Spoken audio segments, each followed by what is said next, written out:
Wisdom and lessons from HR executives right now on the Leadership Voice.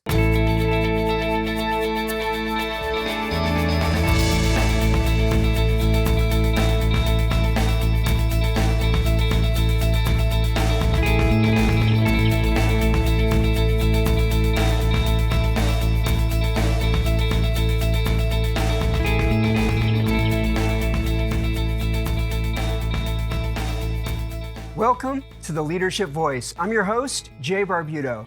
On today's show, we have two HR executives who are going to share their wisdom as they reflect on their expansive careers. Joining us are Jay Scott, former HR executive at Disney, LA Times, and the Anaheim Ducks, and Richard Ramsey, HR executive from Disneyland, Walt Disney International, and Disney Retail. We also have a leadership lesson by Professor Lori Muse. We have a lot of great things coming, so let's get things started with the quote of the day. Today's quote comes from Lawrence Bossidy, retired CEO of Honeywell. I am convinced that nothing we do is more important than hiring and developing people. At the end of the day, you bet on people, not on strategies. Now it's time to introduce our first guest, Jay Scott. Jay has over 35 years of HR experience in hospitality, entertainment, and multimedia companies. In 2009, Jay became head of HR at H&S Ventures, which owns and operates the Anaheim Ducks, Honda Center, Rinks, and San Diego Gulls. Jay brings extensive expertise in strategic planning, workforce management, change initiatives, process improvement, performance optimization, and employee relations. He also serves on the board at the Center for Leadership. Please welcome great friend, terrific HR exec, Jay Scott. Thank you for having me, Jay. It's great to be here to share some wisdom that I might have that I can share with you and others. Terrific. So let's start by talking about the different roles that you've had during your career, maybe starting early in your career and taking us to where we are now. Certainly. Great. Yeah, I was fortunate to be hired by Hilton Hotels Corporation out of college. And they said, let's go put you into a management training program for human resources. The first time they had actually had a human resources management training program. So I was fortunate. They said, come down to Southern California. So I packed up and moved to Beverly, as they say, and spent 8 years with Hilton in various roles, including employment manager, benefits administrator. I was promoted to director of HR and had the opportunity to open 2 properties with Hilton during those 8 years. And then what came after From there, moving around 5 different locations in 8 years, I decided to maybe settle down a little bit. One, met my now long-term wife and said, we want to move on from this and stay with someone more local into Orange County, which happened to be Disneyland. Again, very fortunate. They had just taken over the Disneyland Hotel from the Rather Corporation and needed somebody in HR that had hotel and hospitality background. So I was fortunate to come in with Disney at that time in their professional staffing department specifically within HR. Okay. Then? Well, within that, I've spent 13 years with Disney. Part of that was some overseas experience, and we'll talk about that probably. But the opportunity from there to join a media company, which was Tribune Media Company. LA Times is their largest newspaper, but they had 12 other newspapers and 24 TV stations throughout the United States. So I joined them in head of HR role, director of HR, spent 8 years with them. 2 of those years was in New York. I transferred there to one of their New York properties and then back to the LA Times. Newspaper industry, of course, had its struggles. The media had its struggles from just from a revenue standpoint. So I decided to move on from that point and landed in my most recent role with H&S Ventures, again, which is the private company that owns and operates Anaheim Ducks, Honda Center. They have rinks, 9 rinks, community rinks, as well as the San Diego Gulls team down in San Diego. And it was more of the entertainment industry and hospitality-related industry that I was really passionate about. Okay, so you got a chance to work in HR roles in a variety of industries. And what was your favorite one? Was it the entertainment area? Was that your favorite of the industries? You know what? I've been fortunate, Jay, and blessed that I've really enjoyed all of them. I mean, really have. But yes, I think that the hospitality side, the entertainment, what that's all about, whether it be Disney, whether it be Honda Center, whether it be concerts there, and even in the hotel side was really kind of my passion in that end of seeing, guest service and how do you make people happy, right? Nothing wrong with the newspapers and the media side. That's important, very important industry. But making people sort of happy, and that fulfilled really what I was looking for. Okay, so when you worked with Hilton and you had to open hotels, how many people would you have to hire to open a hotel? Well, depending on the size of the hotel, obviously in that end. I was at the LA Airport Hilton when it opened on Century Boulevard there, obviously by LAX. 1,300 room property. I think we had about 900 employees we'd hire. And again, you start from basically zero, right? It was the director of HR and myself, and then about 6 other execs initially, and then you build on from there. So about 800 to 900 people for that property. The Anaheim Hilton, 1,600 room property, was closer to about 1,100 people. And again, the same sort of phasing. When do you bring them in? How do you get them trained? Hopefully you get enough people. Are they ready to go? All those sort of things. And you got a deadline to hit, right? The property is going to open on X date, whether you got the people or not. So hopefully you have the right people. And of course the facilities are ready to go as well. So there's a lot of ramping up that you were doing with Hilton. Now at Disney, before Disney was LA Times. No, it was Disney, then LA Times. Correct. So then we went to Disney. Let's talk about your work at Disney and some of the cool things that you got to experience there. What were some of the most enjoyable projects there from an HR perspective? Right. Well, I started in professional staffing, which is the recruitment side of casting, as they call the HR role, recruitment role at Disney. And that was hiring anybody from engineers to PR people, to advertising people, to sales people, to operations, to management on up, right? So the professional levels people. So just got to learn a lot about every part of the organization, how this thing operates, right? How this theme park, how these hotels, how this resort operates.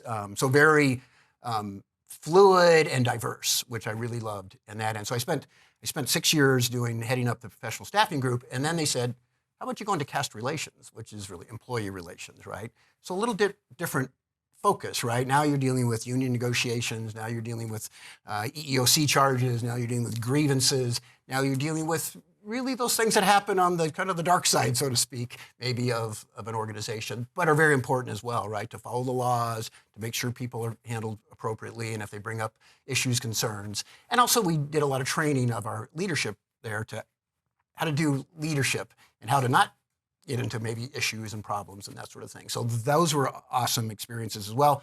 5 years of that, challenging, right? Every day you come home a little bit drained in that end. It's part of the job in that end. We realized that. Then I had the opportunity. They said, hey, Jay, what do you think about an international assignment? How about going to Tokyo, Japan? And I didn't jump on it right away because I was like, wow, had not thought about that, right? Had not thought about, got to go home. Let's talk to the boss of the household, right? What do you think about that opportunity? She was like, what an adventure. It sounds great. And so I took the opportunity to take an international assignment in Tokyo. And that's not like a couple-month assignment. Correct. That was a 3.5-year assignment. So you're going, you're living, you're taking your family. We had our son. Our daughter was just going into college, but our son was still young, and to go and move them and your wife, right? The whole family there for 3.5 years and living in that culture, a different culture. Obviously. And what did you do in Tokyo? Well, we were expanding. So Tokyo Disneyland had been open since for 15 years at that point, and they were building a second park, Tokyo Disney Sea, as well as a downtown Disney concept and another hotel, similar at the same time, and at the same time, like Disney's California Adventure was being developed. So it was there for the project. So you're going in, yes, Tokyo Disney Resort and Disneyland is operating, but now you've got a new park coming up and hotels and a downtown Disney. And again, you need to hire about 10,000 cast members. About 10,000 cast members over a period of... Over a period of time, although that was 3.5 years there, but it really was the last 6-8 months where you really do the focus on the hiring at that point. So big project, very, very visible, right, on the international stage, as well as Disney's obviously well known. At that point, the same sort of deal I mentioned with Hilton, Michael Eisner as the CEO says, okay, we're going to open on September 4th, 2001, and this is 4 months, 5 months before that. That's the date.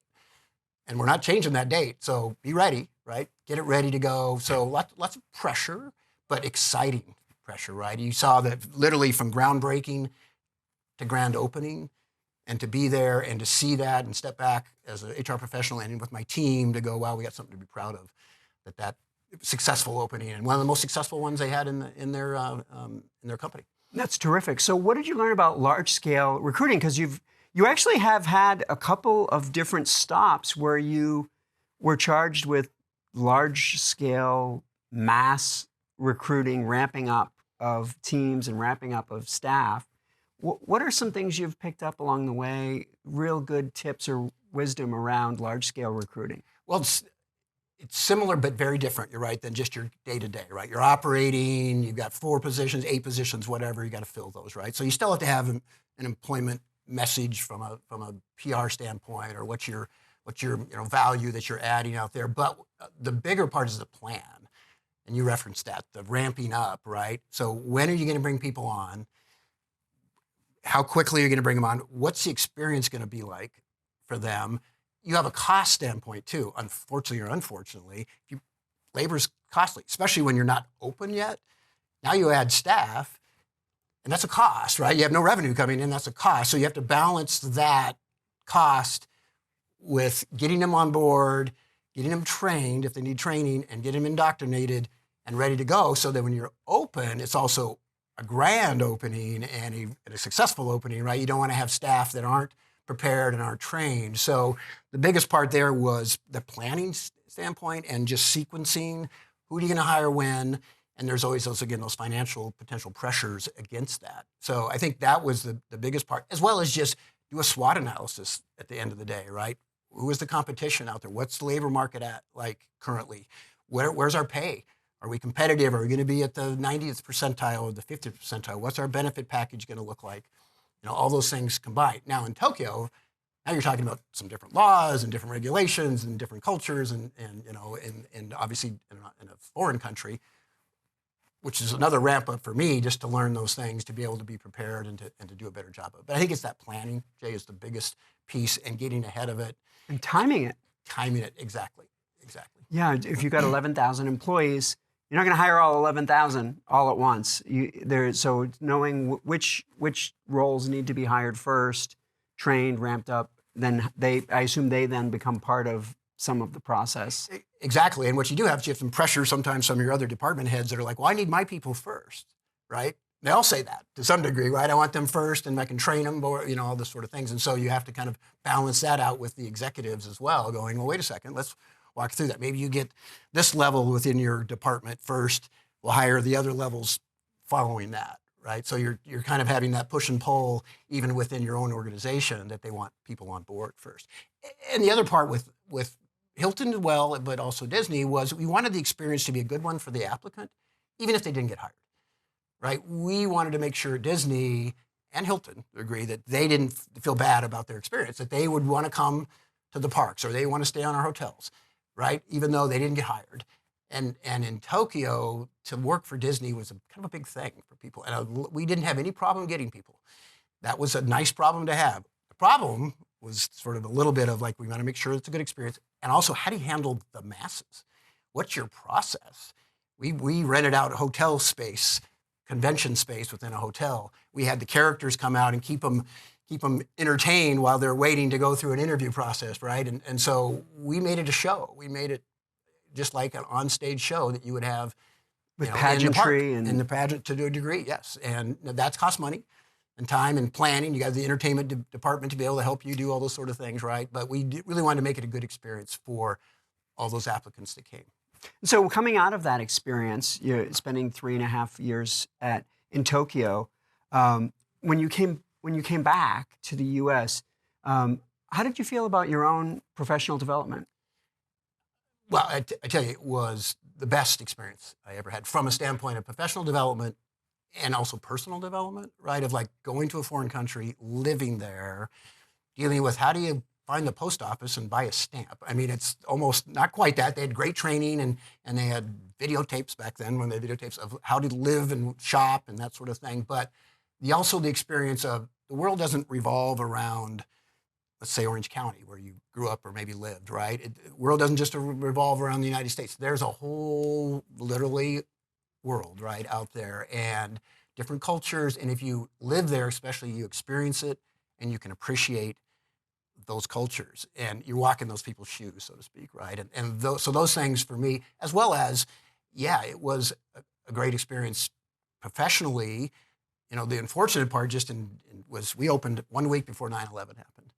Now, that's a whole nother experience and a whole nother conversation about what we did because of that, and we couldn't fly people back home and all those sort of things. But, unfortunately, things happened where then the business wasn't as great globally in the theme parks and resorts of Disney.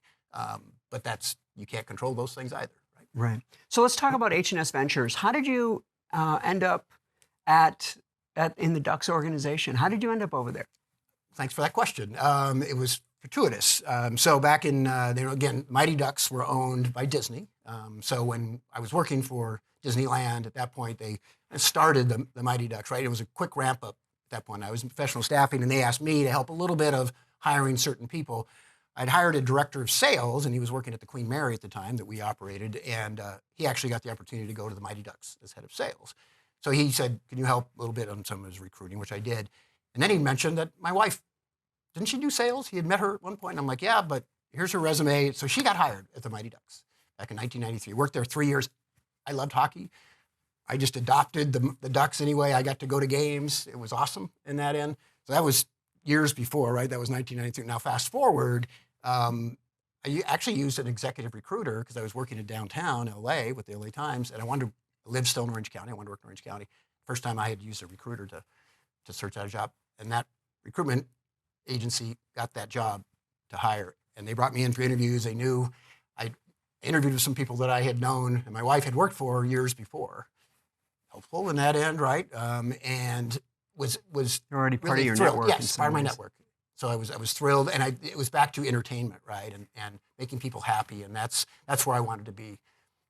And so what was your job in this organization? What kinds of things would you find yourself doing in this new role? Because you weren't just head of HR for the Ducks, but you were head of HR for H&S Ventures. And so what did that role entail?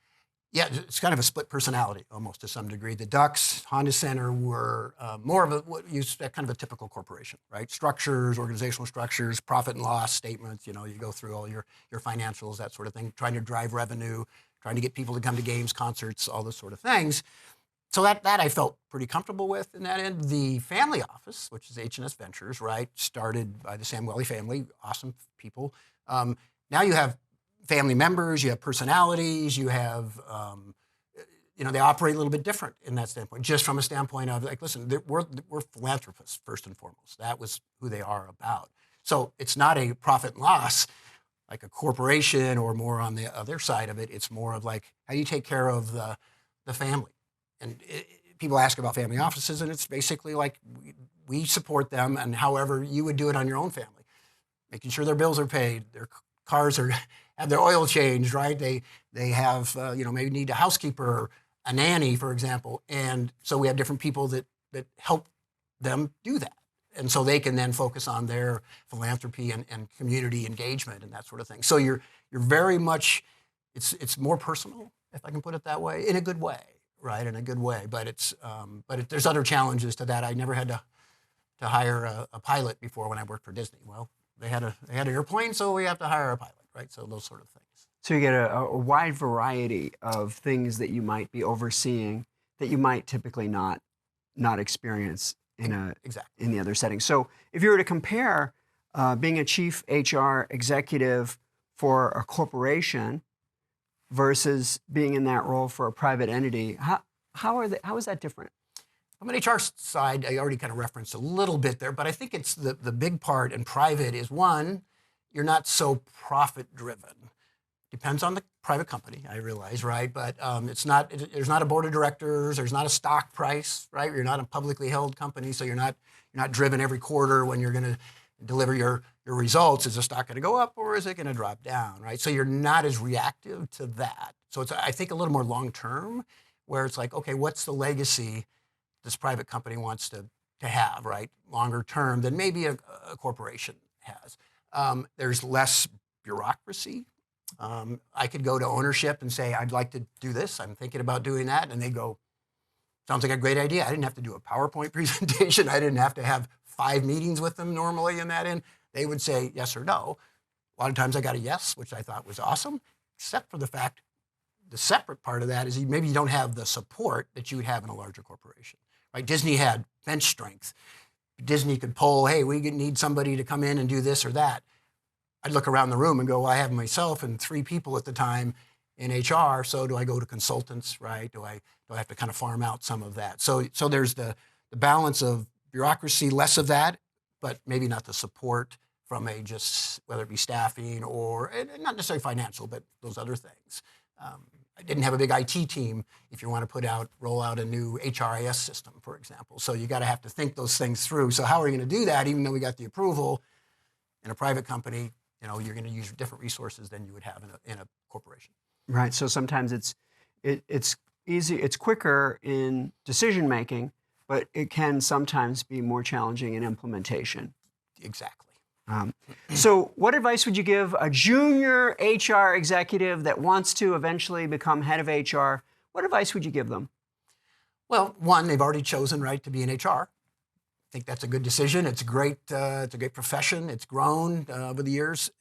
I think that, one, they have to be sort of the servant leadership, right? That's a term that's used out there in that end, but really embrace that to a degree. It's like you want to treat the people you work with and work for or that work with you, in a respectful way. It sounds simple, right? Respectful, but you want to have humility, right? And that you don't know everything in that end. It's okay to choose and say, I don't know that. Let me go find out about it. Let me figure out that.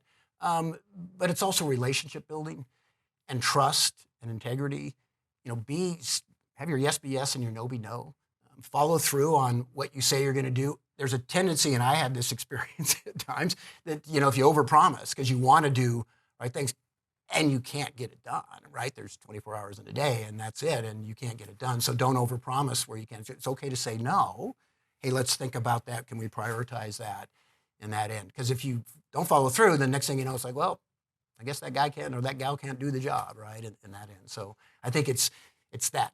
And then the last thing would be continuously learning, right? Don't think like, I got it, I know this. You probably can still learn more, right? From other people, from colleagues, from getting your certificate in whatever those are, going back to school, whatever those things are, to not feel like, hey, you got it. Because this industry and profession, as we all know, like everyone has changed over the years. And once you think you have it, you don't. So really, you've got to manage your reputation. You've got to manage expectations. Don't want to overpromise and underdeliver. You always want to overdeliver as opposed to overpromise. And then also try to make sure that in our day-to-day activities, we are staying true to what we believe. Absolutely, yes. All right. Well, thank you, Jay, for joining us. And we're going to have you back in just a few minutes on with our panel along with Richard. Great. Terrific. Looking forward to that. It's time for a featured segment of the Leadership Voice. It's today's Did You Know? Today's Did You Know comes from McKinsey.com. Nowadays, the majority of large organizations have people analytics teams, with 70% of company executives citing people analytics as a top priority for their organizations. Now let's get to today's Leadership Countdown. Today's countdown comes from Vizier.com. We bring you 7 essential HR metrics that companies must watch and the reasons behind them. Number 7, diversity, equity, inclusion, and belonging in order to attract top talent. Number 6, compensation to make sure pay scales align with market demand.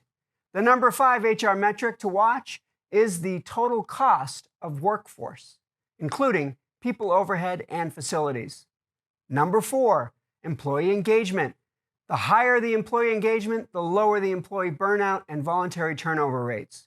Number 3, talent acquisition to avoid the huge cost of a bad choice. Number 2, metrics in learning to track employee engagement and career development. And the number 1 HR metric that businesses must track is workforce planning to prevent gaps between the current workforce and future needs. Don't go anywhere. We have Richard Ramsey in the studio right after this word from the Giles O'Malley Center for Leadership.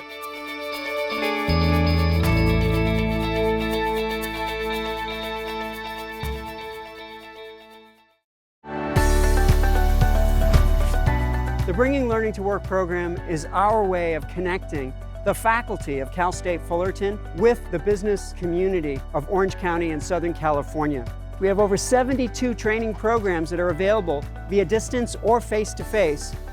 And the faculty come to your company and they deliver the training to your employees. The Bringing Learning to Work program is really fundamentally, it's leadership programming. We do diversity and emotional intelligence training. We partner with Cal State Fullerton because they had subject matter experts in these fields. And we're really fortunate and privileged to be able to do that.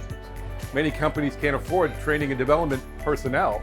And so this is a great opportunity to leverage Cal State's faculty to help them develop their learning programs.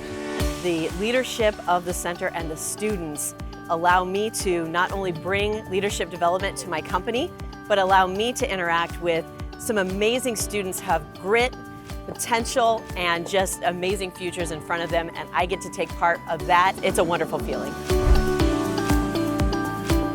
When your organization is ready to develop its talent, reach out to the Center for Leadership and we'll help get you there.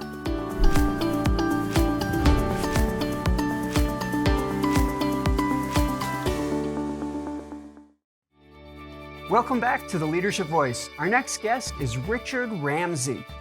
Richard Ramsey retired in 2018 as VP of Human Resources in the Direct-to-Consumer and International Division of the Walt Disney Company after a 38-year career. He first joined the company within the Operations Division at Disneyland, and over the span of his career contributed to the success of the business operations through a variety of HR positions within parks and resorts, feature animation, studio distribution, and international business sectors of the company. He brings great HR expertise in strategic foresight, cross-cultural management, and collaborations. He is also the first ever board member of the Center for Leadership. So please welcome Richard Ramsey. It's really great to be here this morning, and I'm looking forward to our time together. I am as well. Let's start by talking about some of your major stops in the Disney organization. You're one of those rare folks that spent their entire career, their entire professional career with Disney. Sure. So what were the major stops? Well, I started as a college student selling merchandise on Main Street at Disneyland. And I did that until I graduated. And then I went into the guest relations function of Disneyland. And I did that for 3 years. And like Jay Scott, I had the opportunity to enter human resources through a management training program at Disneyland. And through that management training program, I got introduced to human resources. And then over the course of about 13 years, I worked in recruiting, learning and development. I started Disneyland's first college program or internship program. I went over to Disneyland Paris and helped open up Disneyland Paris. I worked in labor and employee relations. And then from there, I went to the studios. I first spent time supporting the animation productions with the animation studios. Then I moved over into the home entertainment division of Disney. And at that time, it was when the VHS business was transforming into a DVD and Blu-ray business, and it was a $1 billion profit-driven business. It was huge. So it was a really exciting time to be there. And then from there, I had the opportunity to go into theatrical distribution and support our theatrical film distribution. And then finally, I spent my last 6 years working in the international division of Disney, which included a year heading up Disney's human resources operation in Latin America. My wife and I lived in Argentina for a year. And then I finished my time working as the head of human resources communication and collaboration for about 45 markets outside of the United States. Wow, so you've really gotten the opportunity to wear a variety of hats, Yes. and not all of them were mouse ears. So what was it like practicing HR, and how it was different from practicing HR at the parks versus some of the other divisions of the organization? Yeah, that's a great question. You know, working across Disney as I did was a great experience in total. But the parks are very unique because the organizational culture there is so strong. It's not uncommon for people to say, how would Walt Disney have done this? In fact, when I was working there were people who had actually worked with Walt Disney. That's not true today, probably, but it was back then. So everything was done through this lens of, how would Walt have done this? And it required the company to create some functions to help preserve that legacy that Walt had started. The Disney University, which was a learning and development function, which introduced new employees to the spirit and the legacy of the Disney organization. Cast activities. So you've got people who are trying to create happiness for others. And so there's an organization within Disneyland that tries to create fun for the employees, so that can be translated into better guest service. And then finally, there's a really robust cast communications or employee communications group that's constantly keeping the cast members engaged in what's happening at Disney, sharing thoughts about what's happening around the corporation globally, to keep them excited and engaged in the Disney legacy. So the other parts of the company obviously have organizational culture, but that one is very specific because it's very, very much tied to Walt Disney's legacy. And so thinking about the experiences that you had, did you encounter any unique HR challenges that really pushed you and forced you to really rethink what you were doing? You mean at Disneyland? Sure, yeah, at Disneyland. Well, I think that one of the challenges in our retail operations, both inside the park and outside the park in the Disney stores, Yeah. was, at Disneyland, you've got the attractions that are, sort of front and center. But the merchandise experience or the retail experience, both inside and outside the park, is also a guest experience. And so there's a challenge in creating that excitement and magic within a retail environment or retail transaction versus a live stage show or an attraction. And that's true for the Disney stores. My daughter, my youngest child, worked at the Disney stores, and she said it was like walking into Disneyland in terms of the environment that they were trying to create. Even though that store might have been a shopping mall, the experience that we were trying to create for the guests or the consumer there, the customer, was like they were in Disneyland. And getting people connected to that legacy that I talked about earlier goes a long way in helping to create that environment. Let's talk a little bit about some of the HR things that you had to do when you were talking about the distribution of the movies for the DVDs and Blu-rays. What were some of the HR challenges that took place in that setting? Well, in particular, it was a high growth time for the home entertainment division. So keeping the right people in the right positions when we needed them was a challenge. Adding headcount at the pace that we needed to add them was a challenge. And so we spent a lot of time building cases for bringing on more headcount to grow the business, which was growing exponentially, but we needed resources to support that. The other thing was, because it was a very high profile and high demand business, our executives that we had in there experienced some conflict in role definition. In fact, it got to the point where we had to sit them all down, and we spent several days hammering out 8 leadership behaviors that we wanted everybody to live by.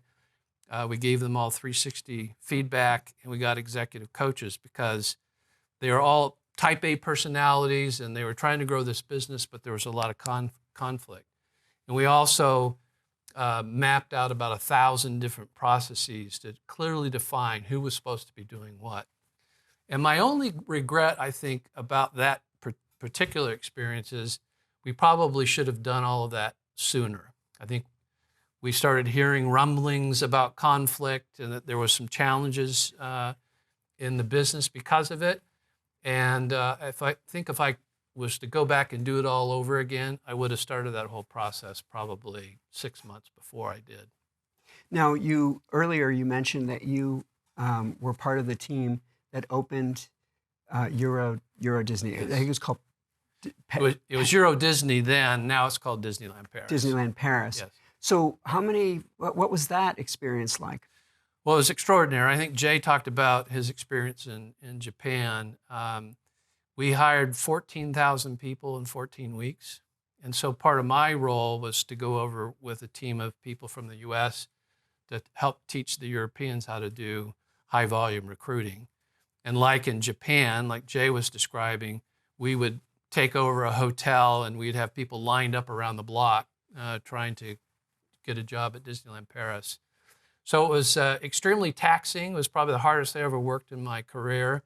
But it was really gratifying being there on the first day the park opened and seeing the first guests walk through the entrance into the center of Disneyland Paris. It was something I'll never forget. What were some of the cultural differences between the cast members in Paris versus the traditional cast members that you might have conceptualized before we, because this was the first European entry. Yes, yeah, and that's a great question because I would say it was obviously Tokyo Disneyland was an international experience. This was a truly international park in terms of the cast members that we had. I remember we had one hotel, the Broadway Hotel, and we identified 85 different language groups that were represented among our employees or cast members there.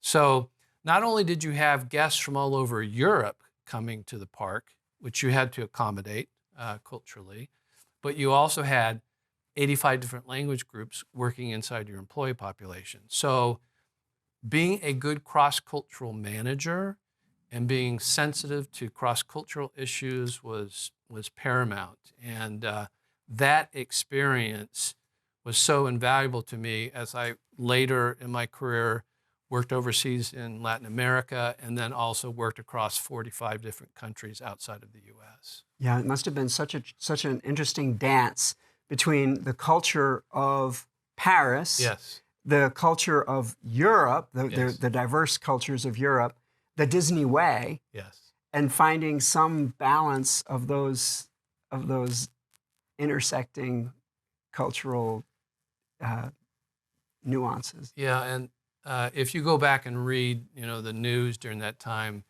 the park was not popular in Paris because we were seen as these Americans who were sort of intruding into the Paris landscape. I think over the last 30 years, we've won the Parisians over. It's often the most visited tourist destination in Europe. And we have learned over time how to operate an international experience inside of France. So let's shift and talk about foresight. Sure. So what did this entail? Sure. When I first joined the international division, it was a time when there was enormous change happening in the distribution landscape, particularly in film and entertainment distribution. And our chairman recognized that the landscape was changing so rapidly that we weren't prepared for it in terms of our talent. And so I was asked to try to figure out how do we bring the right talent in? And I realized very quickly that sort of traditional workforce planning tools weren't going to be enough, because they look backwards and try to forecast into the future. But the future was happening so rapidly and change was happening so rapidly, I realized that I didn't have the right tools. And so I was fortunate to work with two individuals, Frank Spencer and Yvette Montero Salvatico. And they introduced me to the process of strategic foresight, which is a process where you identify the patterns and drivers of change, and then you map out multiple possibilities of the future so that you can test and adjust your organizational strategy. And so what I did was to go around the world teaching our employees in each of our international markets how to do foresight, and use that work to inform the local organizational strategy. And so there's a lot of when you're using strategic foresight well, you are creating not only a plan, but you're creating a catalog of potential plans. Exactly. And understanding the different nuances that might require us to be agile. Right. Nobody can predict the future. We oftentimes think we can, and might get close, but things disrupt us. And so what this does is it gives you the opportunity to understand, if the world looked like this, or this, or this, how does my strategy perform in each of those worlds? And what would I have to do differently? And if I start to see indications that the world is turning this way or this way, then I can make those adjustments. So your core values might not necessarily be changing, but your ways and your activities that hold you true to those core values might therefore need to change to adapt to the needs of the changing situations. Right. And you might be able to craft a strategy that could survive in all three, or you might better understand what changes you would need to make if things turn to the right or to the left or go straight down. So what lessons come from this that might be really beneficial for HR executives? Well, I think that if you're just depending on the tools, the traditional tools of planning and forecasting, you may not be ready for the future because it's changing so rapidly. So my advice is to get some exposure to foresight so that it can inform not only your talent strategy, which is what we were doing in international, but it can also inform the larger organizational strategy. It's in many ways, it's about preparedness, and it's about absolutely. anticipating Absolutely. Scenario. Right. You kind of rewire your brain. And it creates an incredible permanent adaptability. Yes. So I want to talk a little bit about the importance for executives to consider global roles and how it might help their careers. Could you talk a little bit about an HR manager and how taking on global or international roles? It sounds like you've taken on several. How beneficial can that be for an HR executive? Well, in my particular case, that experience at Disneyland Paris gave me my first exposure to working cross-culturally. And then it gave me also the confidence to do it again in Argentina and then across all the markets that I was working with internationally. And I think it also taught me that, and I think Jay Scott talked about this, it's easy for the headquarter team to assume that their way is the best way. And I think working globally should open up your mind that, not all the good ideas come from HQ. And also, hopefully, it gives you an appreciation of other cultures and hopefully makes you curious about learning about them. Because even if you don't go outside the United States, if you live in a large metropolitan area like Los Angeles, you're going to live in a cross-cultural environment. So having a cross-cultural orientation is going to help you even if you just stayed in California. But the experience of working and living abroad is invaluable if you're going to become a global HR leader. And so if an up-and-coming HR person wanted to really make themselves, enhance their own career trajectory, taking on some international roles might be worth considering. Yeah, absolutely. And if they're a student and they have an opportunity to study abroad, I would do that. I did that, and it helped me in my experience at Disneyland Paris. So you had the opportunity. You've had international either assignments or long-term placements. You've been in Paris. You've in Asia as well, right? Yeah. Argentina, South America. Yes. What are some other parts of the world that you've The had only continent that I didn't go specifically for work was the African continent, because our footprint there was small, and we didn't have a large enough team to support the work that I was doing, although I was connected to them, broadly. But did a lot of work in Russia, China, Southeast Asia, India, Australia, Latin America, as you mentioned, and all over Europe. So all these global, really a global role you've had during Yes. your career. With these international assignments, how do you prepare to go to these places as an executive? Well, I mentioned earlier, I'm curious about other cultures. I always have been. So when I knew that I was going to visit a country to do business, I would learn about it. Disney had some support. They had a cultural wizard that you could learn about a country that you weren't familiar with. When I went to South America and lived in Argentina, I learned Spanish. It's not great, but I learned it, and I took a cultural class to help me live and work in Argentina and Latin America. So it's important to be curious and to prepare so that you broaden your understanding of the teams that you're going to be working with. Yeah, and I think there's an inherent openness to the culture that you're visiting that I'm hearing in your descriptions as well. It's important. All right. Well, I want to thank you, Richard, for being on the show today and to sharing your wisdom and experiences with us. We're going to have you back on here in just a couple minutes with you and Jay for our panel discussion. I look forward to it. Perfect. Thanks, Jay. It's now time for our leadership example. Today's example comes from employeebenefitnews.com. Here are the 25 companies with the best HR teams.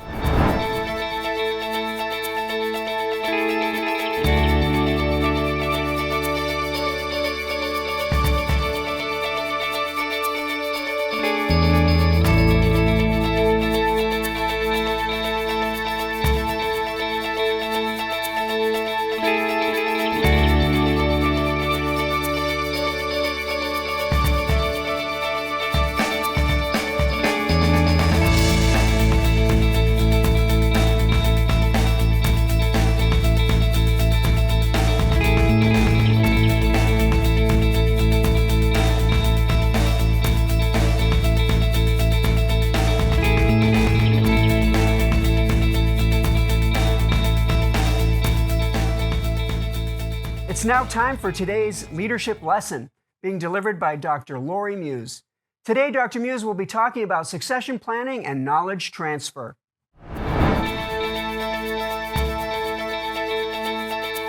I am Dr. Lori Muse, and here is today's leadership lesson. It is no secret that on an individual level, knowledge is power. A little less commonly known is that at the organizational level, studies have linked the efficient and effective transfer of knowledge to stronger levels of firm performance. The retirement of the baby boomer generation is heightening the challenge for organizations to ensure knowledge transfer. In 2023, 10,000 baby boomers reach retirement age every single day, with the youngest boomers reaching full retirement age in the year 2031. This means the next 7 years are crucial for organizations to remain competitive. The baby boomer retirement rate, combined with the fact that many organizations are still recovering from the Great Resignation, creates risk of brain drain for organizations. To protect against this risk, organizations need to solidify practices to ensure transfer of knowledge between their senior employees to newer, less experienced talent before the soon-to-be retirees walk out the door taking critical knowledge with them. How can organizations ensure efficient and effective transfer of knowledge among employees? According to Accenture, organizations should do the following. First and foremost, develop a knowledge-sharing culture. Regular team meetings discussing best practices, celebration of team successes, and making the sharing of knowledge an organizational norm are ways to create a knowledge-sharing culture. Identify knowledge at risk. Which employees who are approaching retirement age have critical information? Invest time in conducting pre-departure interviews to capture critical knowledge. Utilize succession planning. Identify top candidates who are closest to being prepared to step into the retiree's role and provide them with the training and development, mentoring, and experience they need to make the transition as seamless as possible. Consider a phased retirement program where retirees can work a reduced number of hours. This will allow time for them to mentor less experienced employees. Use your IT department as much as possible to capture, retain, and disseminate critical information. Lastly, create a retiree consultant program where retirees can be called upon to help on an as-needed basis. These practices will help protect your organization from brain drain, allowing retirees to walk out the door while retaining the knowledge your company needs to remain competitive. I'm Dr. Lori Muse, and this has been your Leadership Lesson. Thank you, Professor Muse, for that terrific leadership lesson. We've brought back our two guests for today's leadership panel. Jay and Richard, thanks for rejoining us. Welcome. So the first question will be for Jay Scott. Looking back, are there any points in your career that you would have done differently? Well, I mentioned, Jay, before that I'm pretty blessed, right? I think to have good roles, good leadership to help me, good mentors along the way. I think early on, I probably would have done some things differently that you learn 30 years later. And maybe that's, again, it's such a transition from college, for example, to be the professional world of business. And I wasn't as prepared for that, I think. Meaning, maybe I could have talked to people in business that done HR before that. Maybe I could have been a leadership scholar had there been such a thing around at the time, right? To help me prepare for those other things. But I don't have any regrets about changes that I made or positions that I took or anything when it comes to that. It's just a little bit of that early on transition into the professional world, how to do things a little bit more on the, the professional level versus, hey, you're a student, now you're a professional. So maybe if you could have done things differently, maybe sought some mentors. That's a great earlier way to put it. on. Exactly. Yes. Okay. Yeah. What about you, Richard? What are some things that you look back on and think you might have done differently? There's so many, Jay. But I mentioned the one with our executives in the home entertainment division, but I think if I think about the span of my career, I started in HR as a non-HR or non-business person. I was a humanities major, and I didn't even know what HR was. And through a management training program, I was exposed to it, and I started getting functional experience, which was very good at Disney. But what I lacked was a strategic view of human resources. And so I went back and I got my master's, which was immensely helpful to me in creating a framework to work through, a strategic framework. And I think if I had to do it over again, I would have started that earlier than I did. I think I could have, maybe accelerated my career a bit more. But as it turned out, it worked out great. But I think if I went back, I might start that earlier than I did. So, and Simone, sorry to interrupt, but we also decided to get our certification, our senior professional and human resources certifications. Yes, sent that's out right. for, again, a little bit after we've already been doing HR for a while, but like that would hopefully take us to the next level, learn more about it, be strategic police, what piece of that or whatever. So we also did that. Yeah. And then we both attended an internal certificate program on org design or org development because we were feeling like we needed that piece as well. Of a skill, yeah. Yeah. So both of you, there's a common theme here, and that is invest in yourself and Absolutely. and work on your own development to really Yeah, don't always expect the Prioritize it. company. Prioritize it. Yeah, Disney was good about that, but we did things on our own too. So you do both, right? Company might do it, but you do it yourself. Yeah. Terrific. So our second question, we're going to have Richard answer first, but you'll both have a chance to answer this. Our second question is, to what extent was taking on a global or international HR assignment key to your career success? Well, I think I talked about my first overseas assignment working with Disneyland Paris. That was invaluable to my later roles. So getting that experience where I opened up my mind, I learned how to work across different cultures. I took on a lot of responsibilities. I think I gained some confidence, which I subsequently used in my roles in the studio when I was working internationally with the studio, when I was in Argentina, and then when I was working across all of those markets. So it was, invaluable. And similar to Richard, Jay, it was my experience. I had not gone overseas even before I did Japan as far as an international assignment, but that same sort of confidence that you can go into. I remember getting picked up at the airport with my wife and my son and driving to our hotel initially before we got into our apartment, and it was like, what have I done? What have I done? And I thought about that 3.5 years later and said that was the best decision of my life from that standpoint. From just learning about how to work with other cultures, how to even take that back when I was working with the Ducks and H&S Ventures and that, and I used that in my interview. I remember that. I was like, listen, I can deal with that. I took a New York assignment when I was with the LA Times. I didn't feel scared about it at that point that oh my God, what have I done? I was like, I can do this. I've done that deal in Japan. So I think that sense of confidence as well just gives you such a step up. And Absolutely. So in this situation, in both of your cases, the first time you took a global role, I'm sure there were other people, or peers, that weren't volunteering for these opportunities. How did this elevate you in that trajectory, perhaps compared to others that maybe weren't taking those roles?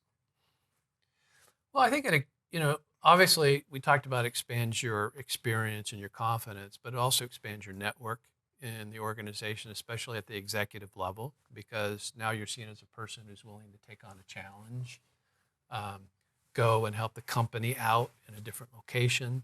And if you do it well, it can certainly fuel success for your career. yeah, it's very similar to that end that, yes, make that. I had a boss that said at one point, wow, you're actually going to go to Japan? I would never do that. It's okay.